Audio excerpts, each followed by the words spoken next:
اور کہا کہ لکھو پیارے احمد رضا۔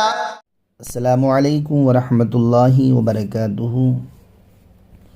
صلی اللہ علی النبی الامی وعلی آلہ صلی اللہ تعالی علیہ وسلم۔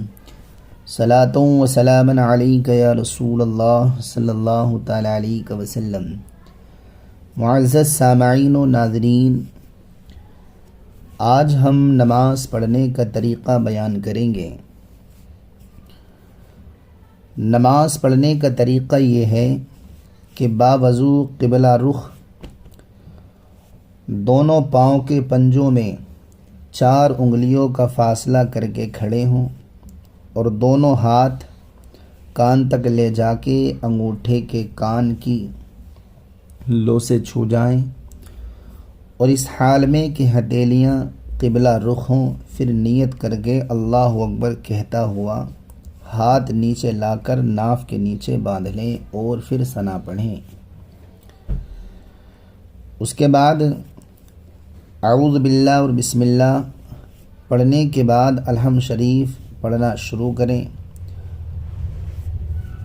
اگر سری نماز ہے یعنی ظہر عصر کی نماز ادا کر رہے ہیں تو سورہ فاتحہ آہستہ پڑھیں، اور اگر مغرب عشاء اور فجر کی نماز ادا کر رہے ہیں تو سورہ فاتحہ بلند آواز سے پڑھیں۔ اس کے بعد کوئی سورت یا 3 آیتیں پڑھیں، اور ایک آیت جو کہ چھوٹی ہو 3 آیتوں کے برابر ہو۔ اب اللہ اکبر کہتا ہوا رکوع میں جائیں اور گھٹنوں کو ہاتھ سے پکڑ لیں۔ اس طرح ہتھیلیاں گھٹنوں پر رہیں کہ انگلیاں خوب پھیلی ہوں، پیٹھ بچھی ہو اور سر پیٹھ کے برابر ہو، اونچا نیچا نہ ہو۔ کم از کم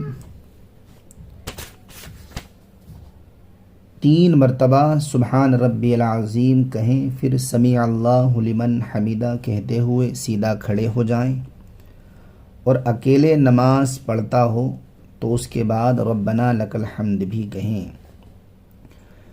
پھر اللہ اکبر کہتے ہوئے سجدے میں جائیں، اس طرح کہ پہلے گھٹنے زمین پر رکھیں، پھر دونوں ہاتھ بچھائیں، پھر ناک پھر پیشانی رکھیں، اس طرح کہ پیشانی اور ناک کی ہڈی زمین پر جمی ہو، اور پھر پہلے کی طرح سجدہ کر کے پھر سر اٹھائیں، پھر ہاتھ کو گھٹنوں پر رکھ کر پنجوں کے بل کھڑے ہو جائیں۔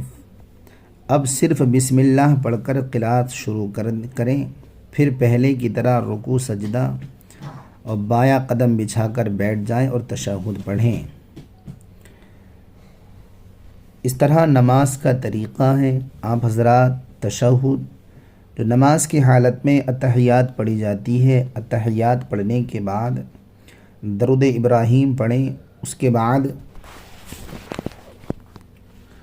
پھر دعائے معصورہ پڑھیں، اور پڑھنے کے بعد سلام پھیر دیں، نماز مکمل ہو جائے گی۔ السلام علیکم ورحمۃ اللہ۔